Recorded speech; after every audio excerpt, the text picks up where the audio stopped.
Le fouet fendit l'air, une autre cicatrice, un autre cri étouffé. Dans la cabane isolée, personne n'entendait son désespoir, seul Orion, son fidèle cheval noir, était témoin de l'enfer quotidien. Jusqu'à ce qu'une nuit d'orage, quelque chose s'éveille chez l'animal, quelque chose de sauvage, quelque chose de protecteur.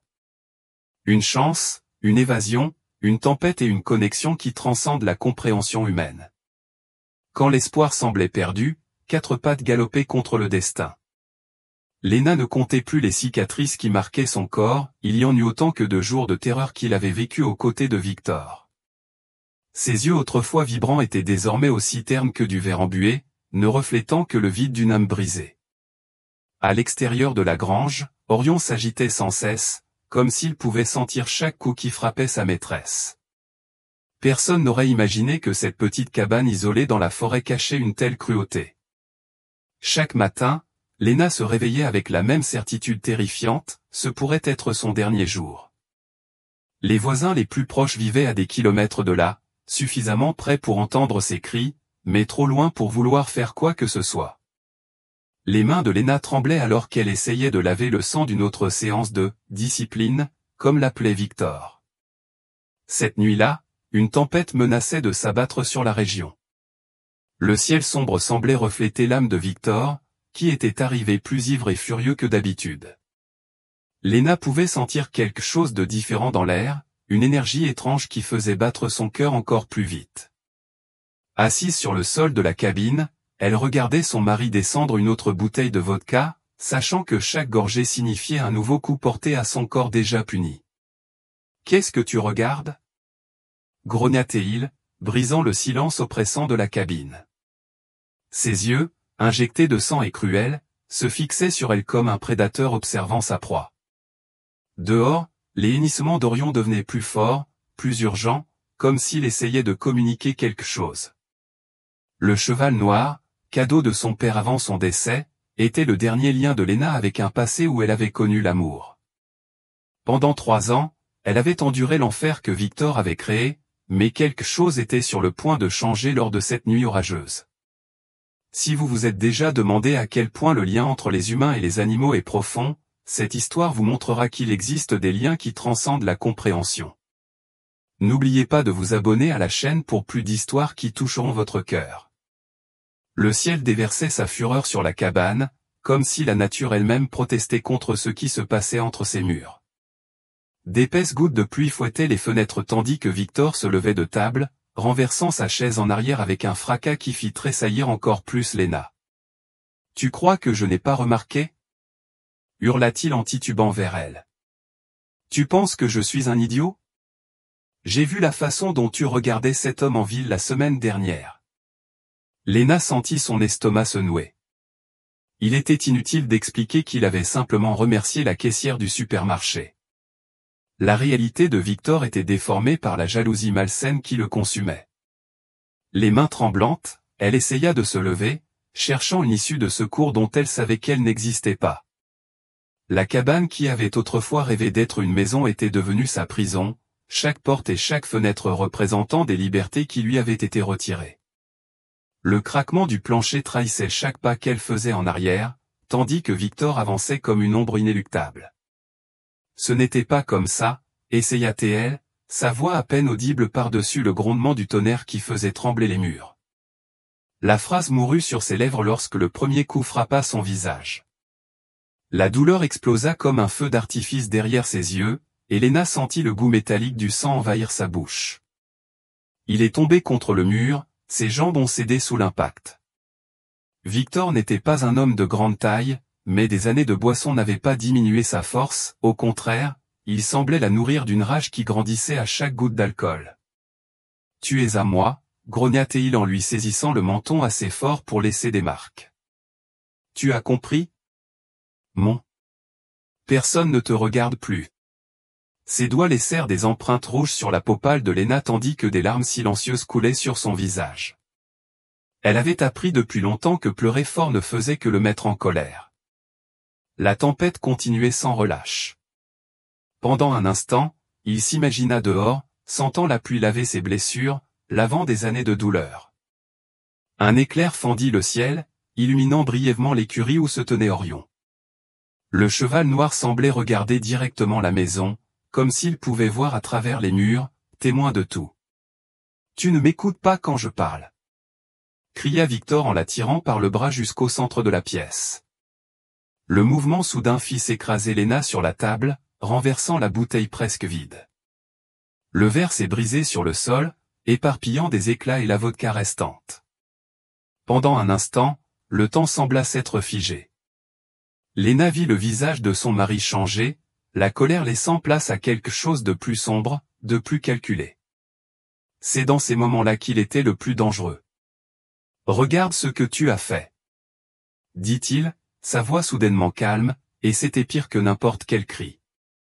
Victor s'éloigna, se dirigeant vers le coin de la pièce où il gardait son fouet en cuir, le même qu'il utilisait pour entraîner les chevaux, le même qui avait laissé des marques permanentes sur le dos de Léna. Elle sentit l'air quitter ses poumons. Pas aujourd'hui, pensa-t-il désespérément. Pas encore. Ses yeux parcoururent la pièce, à la recherche de tout ce qu'il pourrait utiliser pour se défendre, mais Victor avait toujours pris soin de garder les objets potentiellement dangereux hors de portée.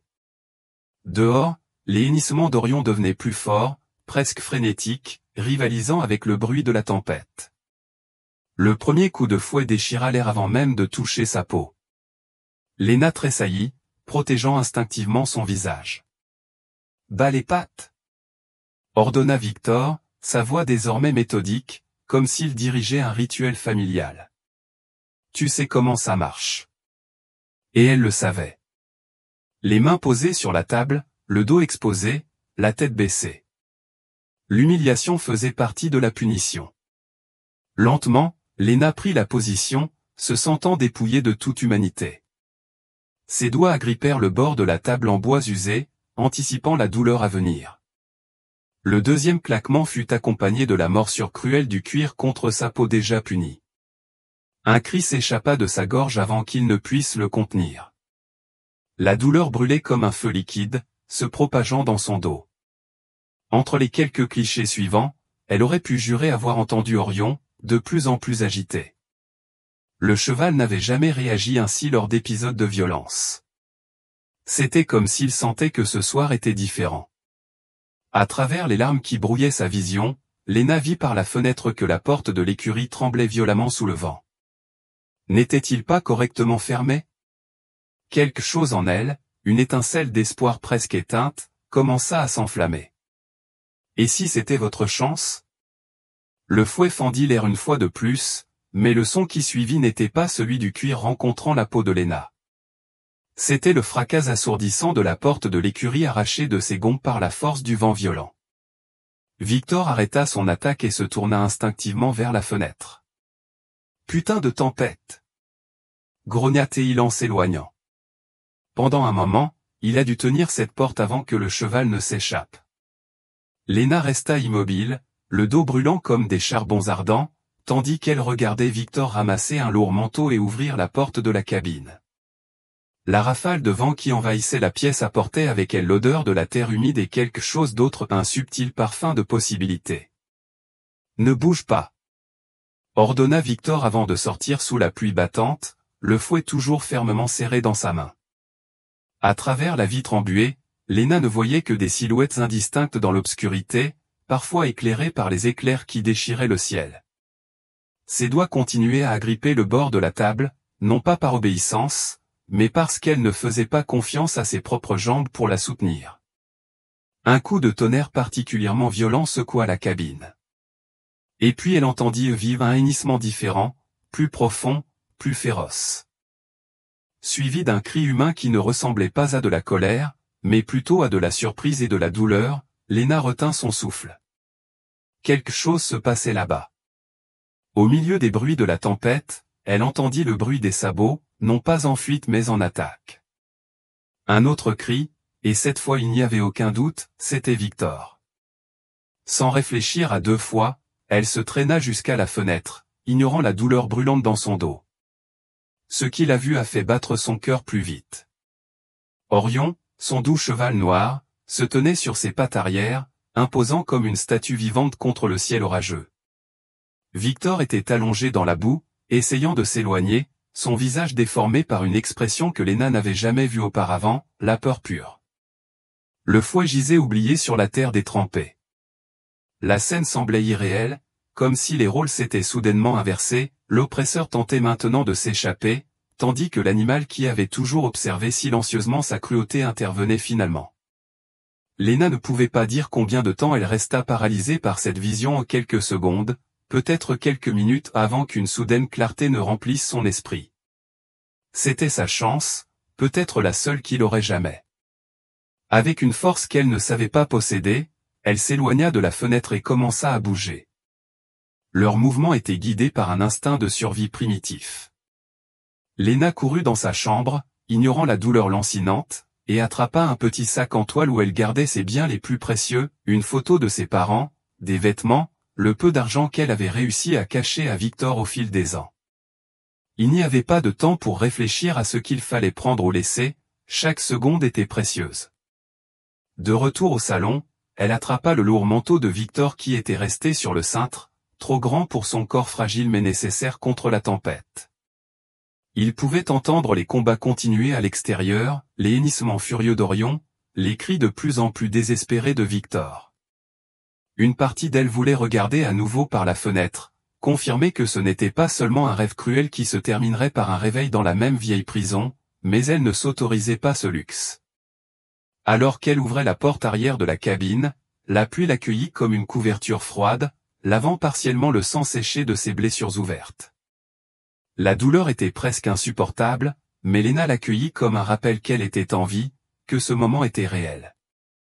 Contournant la cabine, se tenant dans l'ombre, Léna aperçut la confrontation se poursuivre dans la cour boueuse. Victor avait réussi à se relever et essayait maintenant de maîtriser Orion, brandissant un morceau de bois qu'il avait trouvé. Mais le cheval noir, habituellement si docile, fit preuve d'une fureur qu'elle n'avait jamais vue auparavant. C'était comme si des années passées à observer silencieusement la violence avaient éveillé en lui une détermination sauvage à protéger sa maîtresse. Orion appela doucement Léna, craignant d'alerter Victor de sa présence. Le cheval tourna immédiatement la tête vers lui, ses oreilles se dressant en signe de reconnaissance. Ce n'était qu'un moment de distraction, mais suffisant pour que Victor le frappe sur le côté avec le morceau de bois. L'animal recula, gonflant de douleur, et Léna sentit son propre cœur se contracter. Maintenant, Victor avait remarqué sa présence. « Toi !» cria-t-il en se tournant vers elle, son visage déformé en un masque de haine et de sang. « Penses-tu pouvoir m'échapper ?» Il commença à avancer vers lui, mais Orion était plus rapide. D'un mouvement brusque, le cheval chargea Victor, le frappant avec sa puissante poitrine et le faisant retomber dans la boue. « C'était maintenant ou jamais, Orion !» cria Léna en courant vers l'animal. « Allons-y !» Léna n'a jamais monté Orion à cru, encore moins au milieu d'une tempête violente, mais à ce moment-là, son corps semblait savoir exactement quoi faire. Avec une impulsion née du désespoir, elle attrapa la crinière mouillée de l'animal et se hissa sur son dos. La douleur brûlante dans son dos la fit presque s'évanouir, mais son instinct de survie était plus fort. Victor se relevait déjà de la boue, son visage était un masque grotesque de fureur et d'incrédulité. « Léna !» rugit-il, avançant comme un démon émergeant de l'ombre. Orion n'attendit pas les ordres, comme s'il comprenait parfaitement l'urgence du moment.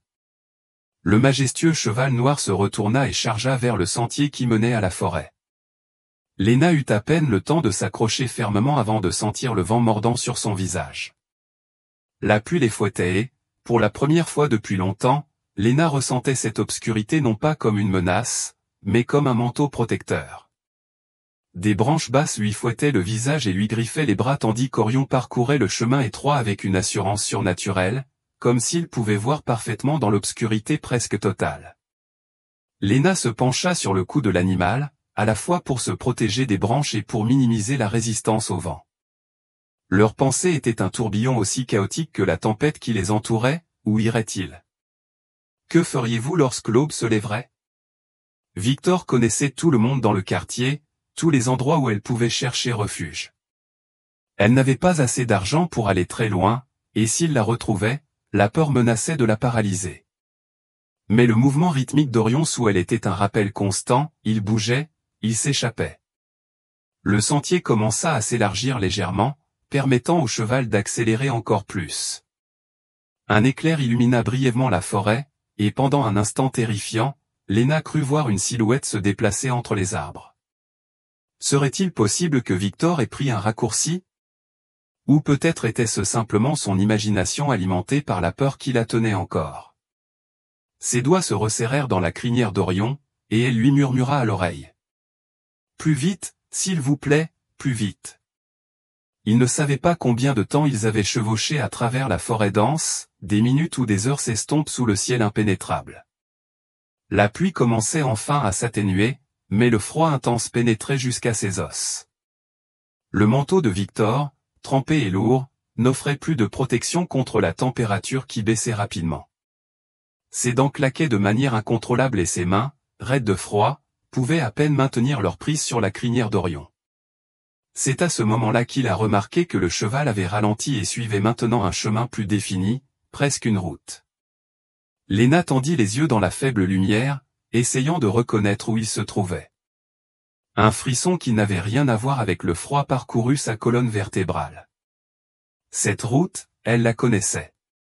Orion la ramenait à la ville, la même ville où Victor était connu et respecté, où personne ne prendrait jamais sa parole contre la sienne.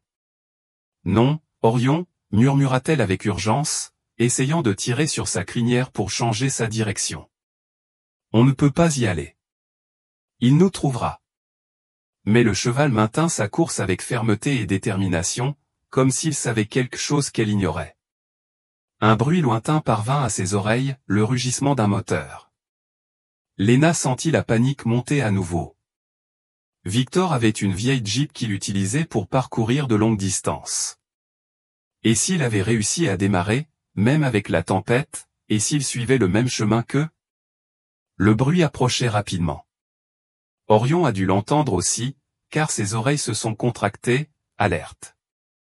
Mais au lieu d'accélérer ou de chercher un abri, l'animal continua à avancer au même rythme régulier. « S'il te plaît, Orion, » supplia Léna, la peur étranglant sa voix. Les phares commencèrent à éclairer la route derrière eux, et elle sentit son cœur presque s'arrêter. Il n'y avait nulle part où courir sur ce tronçon de route exposé, nulle part où se cacher. Les lumières approchaient rapidement et elle pouvait maintenant clairement entendre le moteur. Ce n'était pas la Jeep de Victor. Le son était différent, plus doux. Un camion émergea du virage, ses feux de route illuminant Léna et Orion comme des acteurs sous les projecteurs. Le véhicule a ralenti à mesure qu'il s'approchait, jusqu'à s'arrêter complètement à quelques mètres. Léna retint son souffle. Qui conduirait si tard, au milieu d'une tempête? La portière du conducteur s'ouvrit lentement et une silhouette sortit sur la route boueuse. « Mon Dieu !» dit une voix féminine. « Avez-vous besoin d'aide ?» La femme qui s'approchait prudemment semblait avoir la soixantaine, avec des cheveux grisonnants tirés en arrière en un chignon désordonné et des yeux qui exprimaient une compassion immédiate. Elle portait un uniforme d'infirmière sous un lourd manteau et son visage exprimait la lassitude de quelqu'un qui venait de terminer un long quart de travail. « Je m'appelle Martha, » dit-elle en gardant une distance respectueuse en remarquant l'état de Léna, trempée et clairement paniquée. « Je reviens de l'hôpital. »« Es-tu blessé ?» La question, posée avec une réelle inquiétude, a failli briser la minceur. Couche de sang-froid que Léna maintenait encore, combien de fois avait-elle rêvé que quelqu'un lui demandait simplement si elle allait bien, combien de fois avait-elle imaginé une main tendue vers elle lui offrant de l'aide au lieu de la douleur. Ses larmes se mêlaient à la pluie qui tombait toujours doucement. Orion resta immobile, comme s'il comprenait que cette rencontre ne présentait aucun danger. Lui, mon mari, commença Léna, mais les mots refusèrent de sortir complètement. Comment expliquer 3 années d'horreur à un inconnu sur une route sombre? Comment faire comprendre à quelqu'un ce qu'il a encore du mal à assimiler? Martha fit un autre pas en avant, ses yeux maintenant fixés sur les marques visibles sur le visage de Léna et le sang tachant son manteau, trop pour son corps fragile. « Tu n'as pas besoin de t'expliquer maintenant, » dit-il avec une fermeté rassurante. « Je connais ce regard. J'ai travaillé aux urgences pendant 30 ans. » Elle jeta un rapide coup d'œil à la route sombre, puis à Léna. « Est-ce qu'il te poursuit ?» La question directe fit trembler encore plus Léna. La réalité de la situation la frappa avec une force renouvelée. « Je n'ai pas été sauvé. »« Pas encore. » Victor pourrait apparaître à tout moment. Will réussit-elle à répondre, sa voix n'étant guère plus qu'un murmure.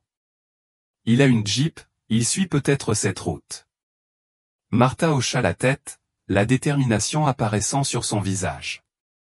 Sans hésitation, elle retourna rapidement au camion et ouvrit la porte arrière de la cabine. « Prenons ton cheval dans la charrette. J'ai assez d'espace, avec des côtés hauts.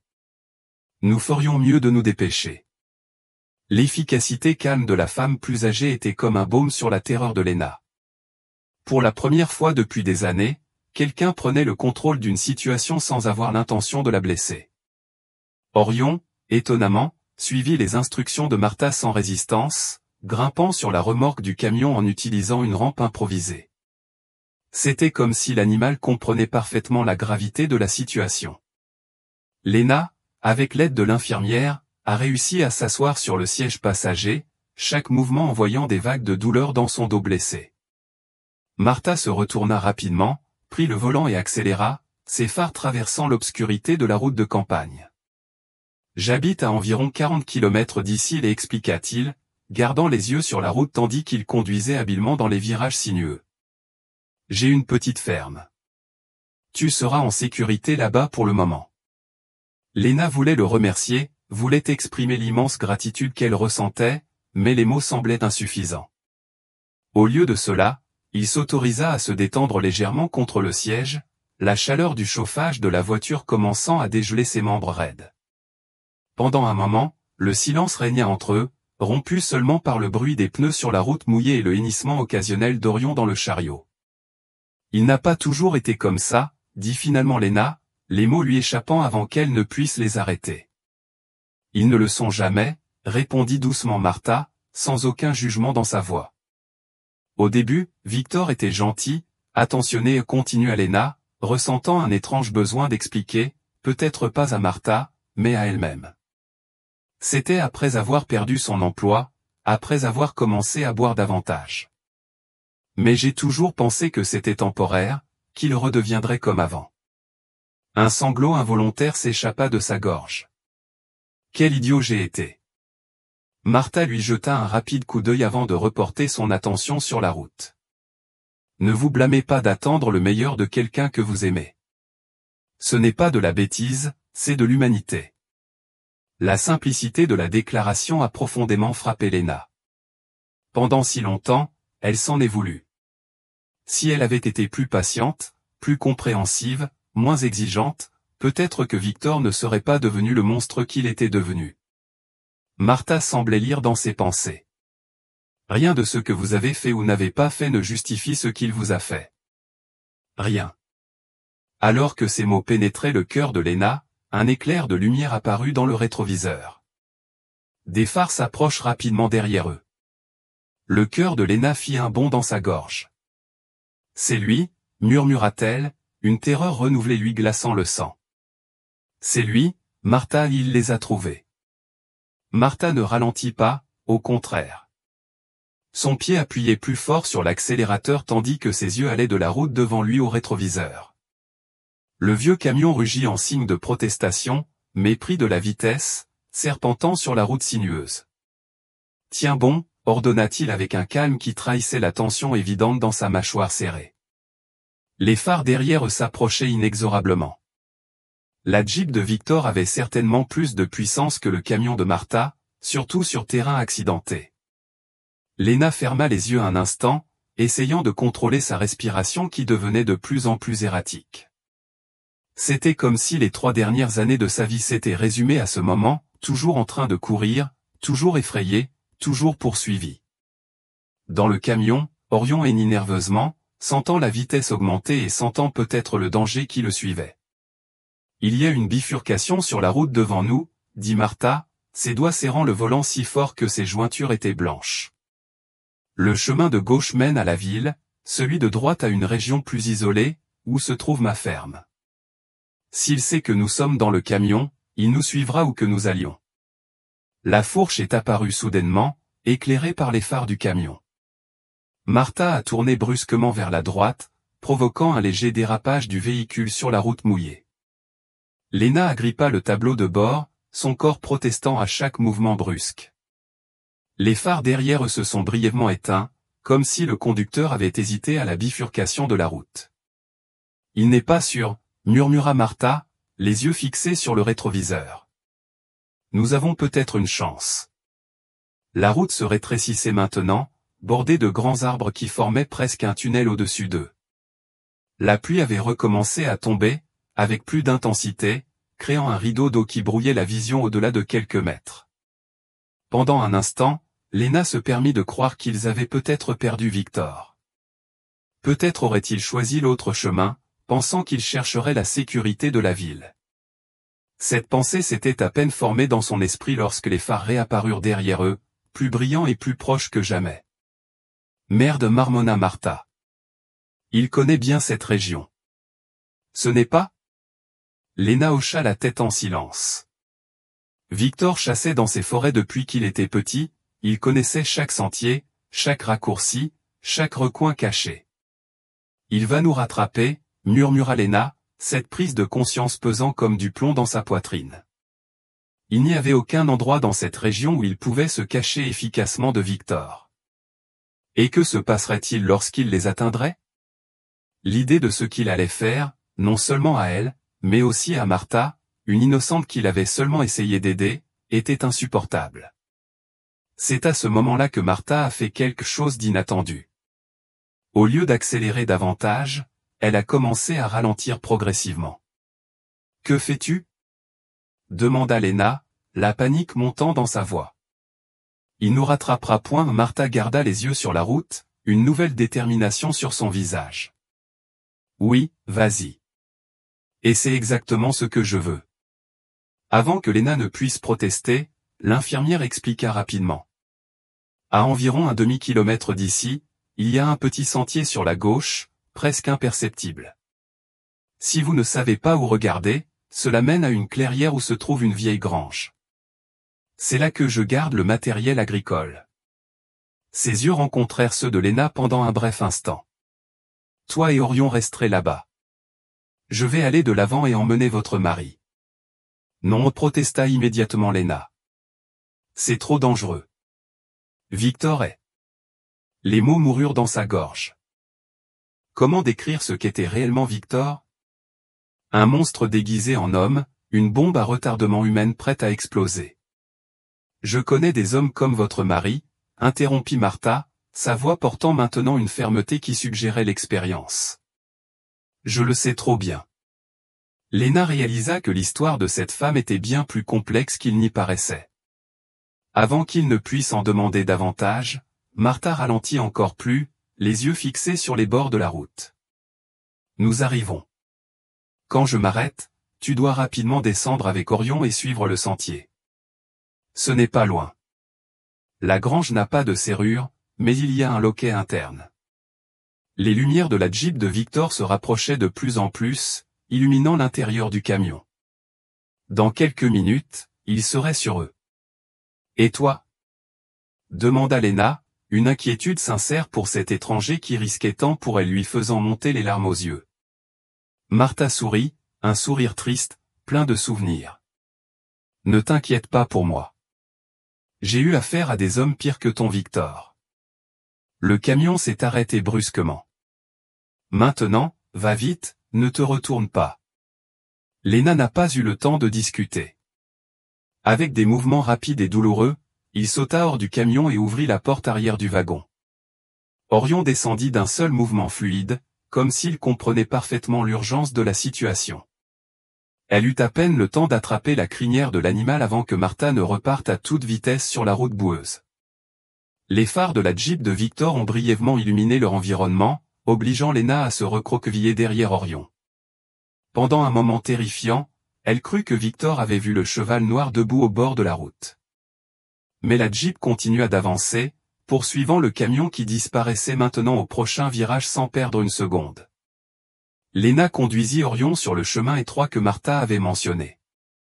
Ce n'était guère plus qu'un chemin entre des buissons denses, presque invisibles dans l'obscurité de la nuit. La pluie continuait de tomber, maintenant en gouttes lourdes et espacées, dernier vestige de la tempête qui semblait symboliser sa propre évasion.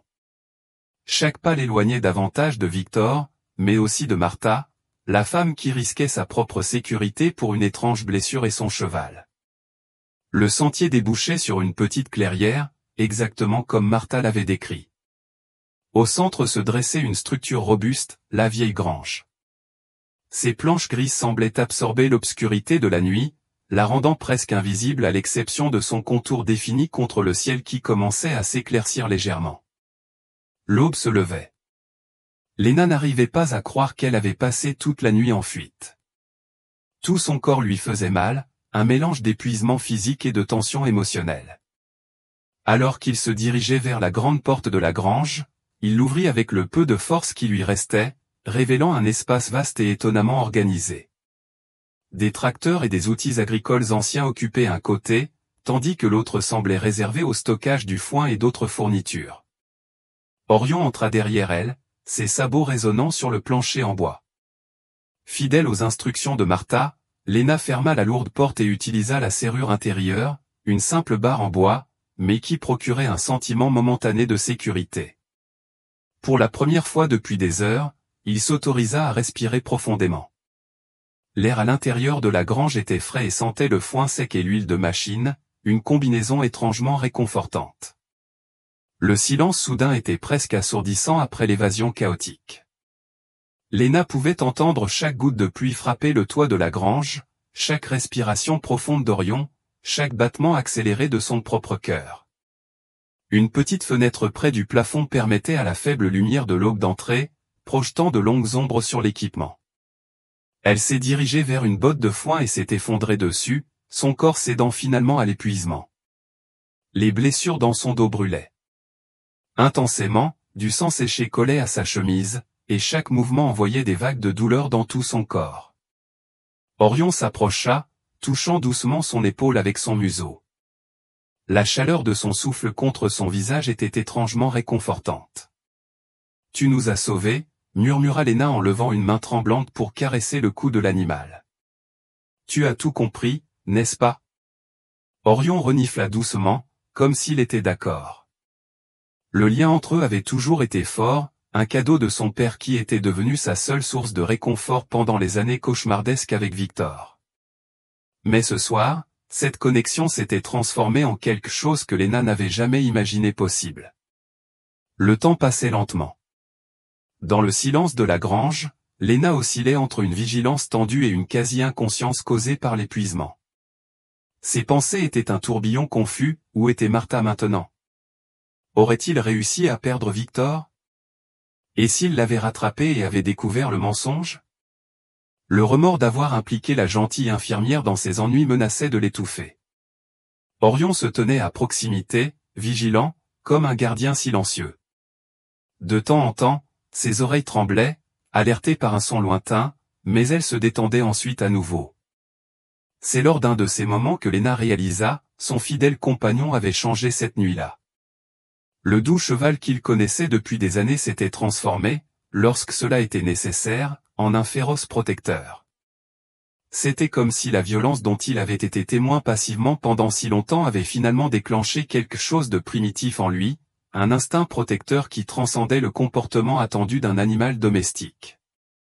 Alors que la lumière du jour grandissait peu à peu, s'infiltrant à travers les fissures de la grange, Léna se demandait si elle aussi était capable d'une telle transformation. Des années de victimisation l'avaient conditionnée à la soumission, à la peur constante. Mais maintenant, pour la première fois depuis le début du cauchemar, elle sentit une petite flamme s'allumer en elle, quelque chose qui ressemblait étrangement à de l'espoir. Le bruit d'un moteur qui approchait arracha Léna à son bref moment de repos. Son corps tout entier se raidit instantanément, son cœur s'emballa dans sa poitrine. Orion le remarqua également, ses oreilles se dressant avec alerte. Serait-ce Victor? Avait-il découvert la cachette? Ou serait-ce le retour de Martha? Léna se força à se lever, ignorant la douleur brûlante dans son dos. Boitant légèrement, elle s'approcha d'une petite fissure dans le mur en bois, essayant d'avoir une vue sans se faire remarquer. Un véhicule garé à côté de la grange. Ce n'était pas la Jeep de Victor ou le camion de Martha, mais une voiture de police. 2 officiers descendirent, regardant autour d'eux avec une expression grave. Léna sentit l'air quitter ses poumons. La police. À chaque fois qu'il avait rêvé de s'échapper, il n'avait jamais réellement envisagé d'impliquer les autorités. Victor avait là-bas des amis, des gens qui croyaient à l'image de l'homme respectable qu'il projetait en public.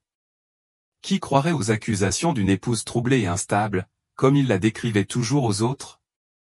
La main de Léna couvrit sa bouche, étouffant un sanglot involontaire. Que dois-je faire? Révéler ou rester caché?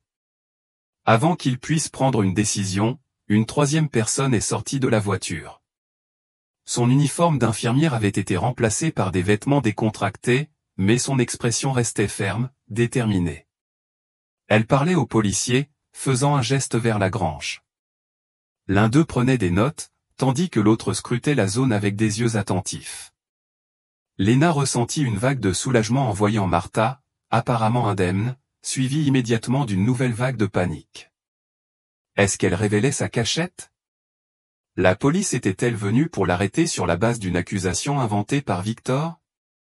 La porte de la grange grinça et Léna recula instinctivement, cherchant les ombres. Orion se tenait devant elle de manière protectrice, ses narines se dilatant en signe d'alerte. La voix de Martha résonna dans le vaste espace. C'est moi. C'est bon, chérie. Tu peux partir. La sincérité dans sa voix était indéniable, mais des années d'abus avaient appris à Léna à se méfier même des apparences les plus authentiques. J'ai amené de l'aide, continua Martha en faisant quelques pas de plus à l'intérieur.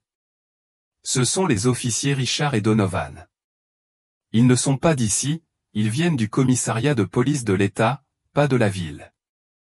Quelque chose dans la mention du poste de police d'État fit hésiter Léna. Victor avait une influence locale et non étatique. Lentement, elle sortit de l'ombre, tout en gardant une distance de sécurité. Les 2 policiers sont restés à l'entrée, respectant leur espace. Le plus âgé, qui semblait avoir la 50aine, s'avança et se présenta. « Madame, je suis le sergent Richard. Nous aimerions vous parler de votre mari. » Il y avait quelque chose dans son ton qui n'était ni de la condescendance ni de la méfiance, mais un sérieux professionnel que Léna n'avait jamais éprouvé auparavant lorsqu'elle avait timidement essayé de demander de l'aide. Martha s'approcha d'elle, plaçant doucement un bras autour de ses épaules, prenant soin d'éviter de toucher ses blessures. « J'ai réussi à perdre ton mari hier soir, expliqua-t-elle. Il a suivi le camion presque jusqu'à la ville voisine avant de se rendre compte de son erreur. À son retour, furieux sur la route, il finit par tomber sur un poste de contrôle de police. » Un sourire discret effleura les lèvres de l'infirmière. Apparemment, la conduite en état d'ivresse et les excès de vitesse ont attiré la mauvaise attention. Victor est détenu depuis l'aube. Le jeune officier, Donovan, a continué. Il a résisté à son arrestation et a agressé verbalement les policiers, ce qui n'a fait qu'empirer sa situation. Il hésita un instant avant de poursuivre. Lors de la fouille du véhicule, ils ont trouvé un fouet avec des traces de sang. Ses yeux se fixèrent momentanément sur les taches visibles sur le manteau de Léna. Elle croisa instinctivement les bras, comme si elle pouvait cacher des années d'abus. Le sergent Richard fit un autre pas en avant, son expression s'adoucissant légèrement. « Madame, je ne sais pas depuis combien de temps cela se produit, mais d'après ce que je vois, ce n'est pas récent. Nous avons besoin de votre témoignage. » Le mot « témoignage » flottait dans l'air comme un oiseau effrayé, chargé d'implications que Léna pouvait à peine traiter. Témoigner contre Victor signifiait officialiser l'horreur, la rendre réelle dans les dossiers de police et, finalement, devant un tribunal. Cela signifiait faire face à des regards de pitié, d'incrédulité ou, pire, de jugement. Cela signifiait revivre chaque moment terrible. Mais cela signifiait aussi, peut-être pour la première fois, une véritable chance de liberté. Martha lui serra doucement l'épaule, la ramenant au moment présent. Tu n'es pas seul dans ce cas, dit-il doucement. Pas plus. Le regard de Léna rencontra celui d'Orion, qui restait attentif à chaque mouvement dans la pièce. Si son cheval avait trouvé le courage d'affronter un attaquant beaucoup plus grand et plus fort, peut-être qu'elle le pourrait aussi.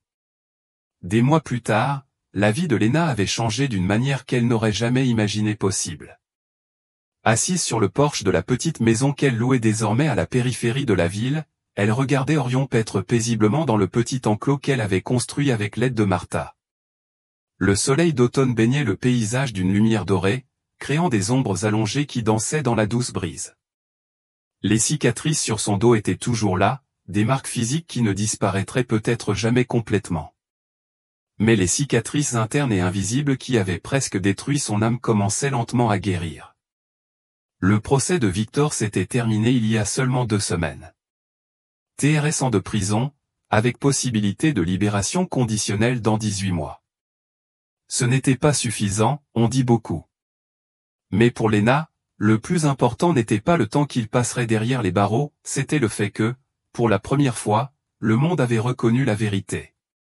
Elle avait affronté Victor au tribunal, soutenu son regard rempli de haine et raconté son histoire d'une voix qui, bien que tremblante au début, avait gagné en force à mesure que les mots coulaient. Martha s'est approchée avec 2 tasses de thé, assise dans le fauteuil à bascule à côté. Ces derniers mois, l'infirmière à la retraite était devenue plus qu'une amie, elle était presque comme une mère pour Léna, comblant un vide qui existait depuis qu'elle avait perdu ses parents quand elle était jeune. J'ai reçu un appel du centre ce matin, dit Martha en soufflant doucement sur la vapeur qui s'élevait de sa tasse. Ils t'attendent lundi. Léna hocha la tête, un mélange de nervosité et de détermination la submergeant. Après des semaines de thérapie, elle avait décidé de faire du bénévolat au centre de soutien aux victimes de violences conjugales de la ville, le même endroit qui l'aidait désormais à reconstruire sa vie. Je suis anxieuse, admit-elle en regardant Orion lever la tête, comme s'il suivait la conversation de loin, effrayé. Je ne sais pas si j'ai quelque chose à offrir non plus, a déclaré Léna. Martha sourit, ce sourire sage qui semblait illuminer tout son visage ridé. Tu as ton histoire, Léna.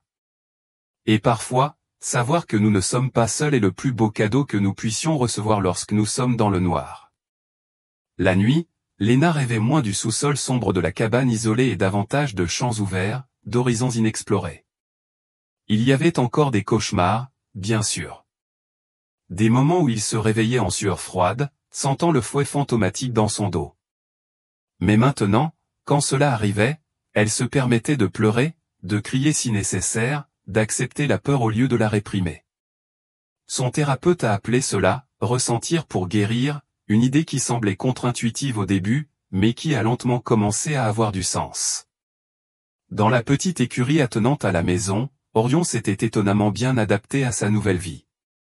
Le cheval qui avait autrefois fait preuve d'une telle férocité pour sa défense permettait désormais aux enfants du quartier de le caresser et de le monter occasionnellement sous l'œil vigilant de Léna.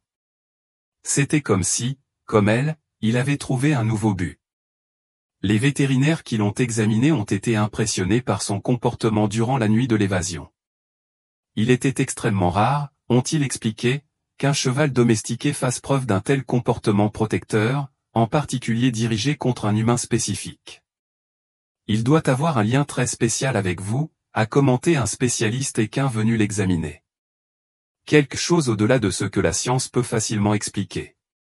Par un après-midi particulièrement beau, Léna a décidé de faire de l'équitation pour la première fois depuis la nuit de son évasion. Non pas par besoin de m'évader, mais pour le simple plaisir de sentir le vent sur votre visage. Martha avait insisté pour qu'elle porte un casque et toutes les protections nécessaires, affichant cette préoccupation maternelle qui faisait encore sourire Léna à sa nouvelle. En chevauchant Orion, en traversant des champs ouverts, loin de la ville, loin des souvenirs étouffants de la cabane dans les bois, Léna a finalement compris quelque chose de fondamental. La libération n'était pas un événement, mais un processus continu. Chaque nouvelle aube, chaque petite décision qu'elle prenait pour elle-même, chaque nuit de sommeil sans terreur, tout cela faisait partie de son voyage de retour vers la vie. La connexion qu'il partageait avec Orion avait évolué. Il ne s'agissait plus seulement d'une relation entre un propriétaire et son animal, ni même entre une victime et son sauveteur. C'était quelque chose de plus profond, de plus mystérieux, un rappel constant que même dans les moments les plus sombres, lorsque l'humanité échoue, il peut encore y avoir une rédemption dans les endroits les plus inattendus. Alors qu'il galopait librement sous le ciel sans fin, Léna sentit des larmes couler sur son visage. Pas des larmes de douleur ou de peur, mais d'une gratitude si profonde que les mots ne pourraient jamais l'exprimer adéquatement. Victor lui avait pris tant de choses, mais il n'avait pas pu lui enlever sa capacité à ressentir, à se reconnecter, à aimer. Et au final, c'était tout ce qui comptait. L'histoire de Léna et Orion ne se termine pas par une fin heureuse parfaite, car la vraie vie offre rarement de telles conclusions. Au lieu de cela se termine par quelque chose de plus précieux, un nouveau départ. Les cicatrices resteraient, à la fois visibles et invisibles, mais ne seraient plus des symboles de honte ou de faiblesse. C'étaient les marques d'une survivante, des témoignages d'une force qu'elle ne savait pas posséder jusqu'à ce qu'elle soit forcée de la trouver dans les circonstances les plus extrêmes. Le lien entre Léna et Orion continuera d'intriguer les experts et de ravir tous ceux qui assisteront à leur interaction. Certains appelleraient cela un instinct, d'autres un miracle. Pour Léna, c'était simplement un rappel que parfois, lorsque l'humanité ne parvient pas à protéger ses semblables, la nature trouve sa propre voie pour rendre justice. Martha, avec sa sagesse née de ses propres expériences, jamais pleinement révélée, serait une présence constante dans la vie de Léna. La preuve que la famille n'est pas toujours définie par le sang, mais par des choix quotidiens d'amour et de soutien. Et grâce à son travail bénévole au centre de soutien, Léna découvrirait que son histoire, aussi douloureuse soit-elle, pouvait devenir une lueur d'espoir pour d'autres femmes prises au piège dans des situations similaires.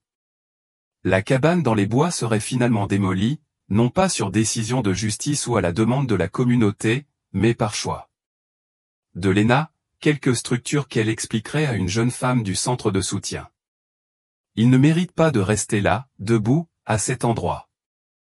Elle planterait des arbres, symboles de renouveau et d'espoir, racines profondes ancrant de nouvelles vies dans le même sol où tant de souffrances avaient eu lieu.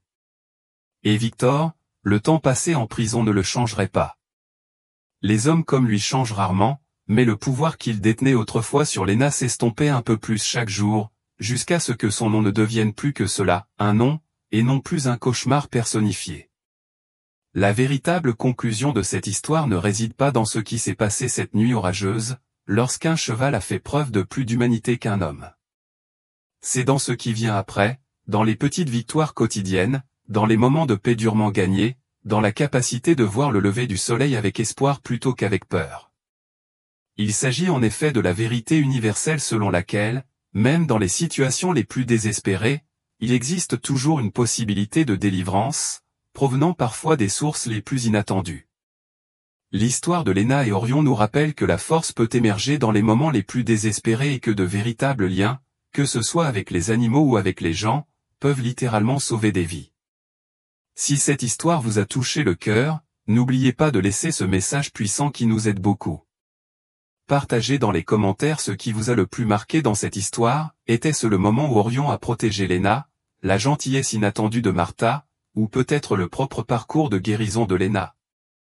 Et si vous connaissez quelqu'un qui traverse une situation difficile ou qui aime simplement les histoires inspirantes sur le dépassement, partagez cette vidéo.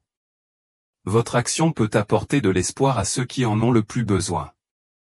Abonnez-vous dès maintenant à la chaîne pour ne pas manquer nos prochaines histoires extraordinaires.